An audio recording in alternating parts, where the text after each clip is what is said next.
Hello students, lesson number 2.2. Helen Keller and Anne Sullivan. Today we are going to discuss and complete warming up chit chat activities. Let's start. What is your favorite school subject? Which subject do you find the most difficult?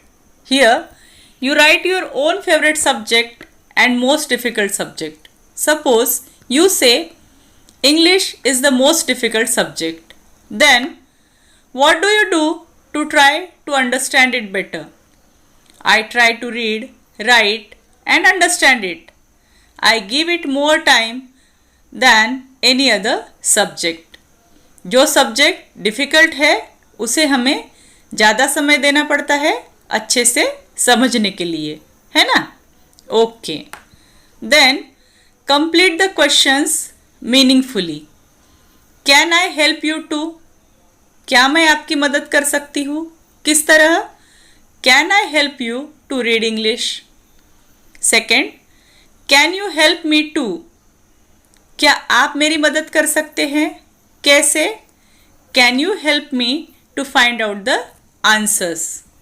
इस तरह से यह questions आपने complete करने हैं. Then discuss the challenges that people have to face due to disabilities. शारीरिक विकलांग लोगों को किन चुनौतियों का सामना करना पड़ता है? Unfriendly behaviour eight public places. सार्वजनिक स्थानों पर अपरिचित सा बर्ताव. Abused and exploited. दुर्व्यवहार होता है, शोषण होता है. इसका नतीजा इन्फेरियोरिटी कॉम्प्लेक्स. इन लोगों में हीन भावना निर्माण होती है. Then what provision should be made in public places so that everyone gets the same access to public facilities. सार्वजनिक स्थानों पर सभी को समान सुविधाएं प्राप्त हो, इस हेतु क्या प्रावधान होने चाहिए? Number 1, suitable buses, train compartments for disabled persons. विकलांग व्यक्तियों के लिए उपयुक्त बसेस, ट्रेन कंपार्टमेंट की सुविधाएं होनी चाहिए. Second, making slopes in pavements for wheelchair users. Wheelchair चलाने हेतु पगडंडियों पर ढलान बनाई जानी चाहिए. Third, providing ramps at the public places.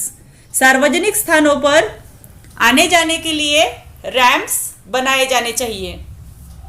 Then what you have to do?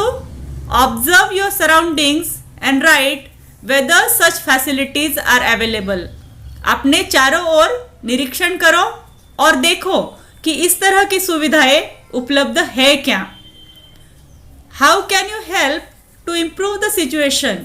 आप इस परिस्थिति में सुधार लाने के लिए क्या कर सकते हो?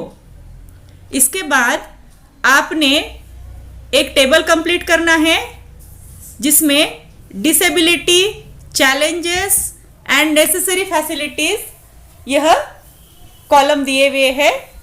डिसेबिलिटी शारीरिक अक्षमता, चैलेंजेस कठिनाइयाँ और नेसेसरी फैसिलिटीज आवश्यक सुविधाएं. पहली डिसेबिलिटी है हेयरिंग लॉस एंड डेफनेस. सुनने की क्षमता न होना या बहरापन. इनके आगे क्या चैलेंज होता है? Language learning is a problem. भाषा सीखने में कठिनाई होती है क्योंकि वे सुन नहीं पाते. Communication is a challenge for them. संवाद, बातचीत यह मुश्किल भरा काम होता है. Hearing aid should be made available to them at very low cost. श्रवण यंत्र ऐसे लोगों को एकदम कम कीमत पर उपलब्ध कराए जाने चाहिए. सेकेंड डिसेबिलिटी है विजन लॉस एंड ब्लाइंडनेस. दृष्टिहीनता या अंधापन. ब्लाइंड पर्सन्स अपने जीवन में किस तरह के चैलेंजेस फेस करते हैं? Travelling, walking down the street, physical movements are challenges. यात्रा करना, रास्ते पर चलना या किसी भी तरह की शारीरिक हलचल इनके लिए एक चुनौती होती है। इन लोगों को कौन से फैसिलिटीज़ की आवश्यकता है? Talking book studios, labs, hear and learn facility should be made available to them. ये लोग देख नहीं सकते, इसीलिए इन्हें बोलकर सिखाया जा सकता है। हियर एंड लर्न फैसिलिटी दी जानी चाहिए। नेक्स्ट डिसेबिलिटी है स्पीच डिसऑर्डर्स, बोलने में हकलाना या गूंगापन। जो लोग बोल नहीं पाते उन लोगों को कॉन्वर्सेशन यह एक चैलेंज है। थॉट शेयर करना, आइडियाज़, फीलिंग्स एक्सप्रेस करना, यह भी इन लोगों के लिए एक चैलेंज होता है। स्पीच डिसऑर्डर्स के लिए स्पीच लैंग्वेज थेरेपी दी जानी चाहिए और टेक्निकल सपोर्ट यानी तकनीकी सहायता से इन लोगों को समाज से जोड़कर लिया जाना चाहिए। नेक्स्ट है फिजिकल डिसेबिलिटी, शारीरिक अक्षमता। शारीरिक अक्षमता के कारण फीलिंग ऑफ इनसिक्योरिटी, असुरक्षितता की भावना इन लोगों के अंदर होती है, जिस वजह से इनके फ्रीडम पर रेस्ट्रिक्शंस, बाधाएं आ जाती है। They should be helped by society and seats should be kept reserved from them. इन लोगों को समाज से मदद मिलनी चाहिए और इनके लिए हर जगह सीट्स रिजर्व यानी आरक्षित होने चाहिए। नेक्स्ट डिसऑर्डर है इंटेलेक्चुअल डिसेबिलिटी, बौद्धिक अक्षमता।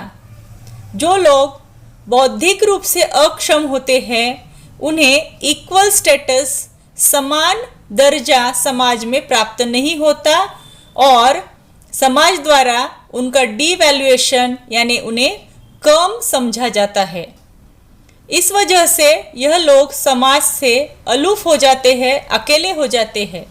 इसीलिए उन्हें रेसिडेंशियल केयर, आवासीय देखभाल की सुविधा मिलनी चाहिए, ट्रीटमेंट मिलनी चाहिए और उनके इंटेलेक्चुअल लेवल के अनुसार, उनकी बौद्धिक स्तर के अनुसार उन्हें अलग अलग प्रकार का लर्निंग मटेरियल अवेलेबल करवाया जाना चाहिए।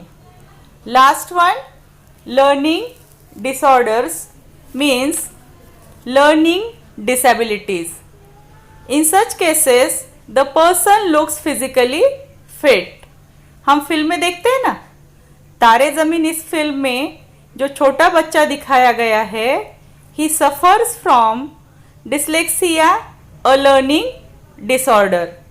Due to dyslexia, the child finds it difficult to read and write.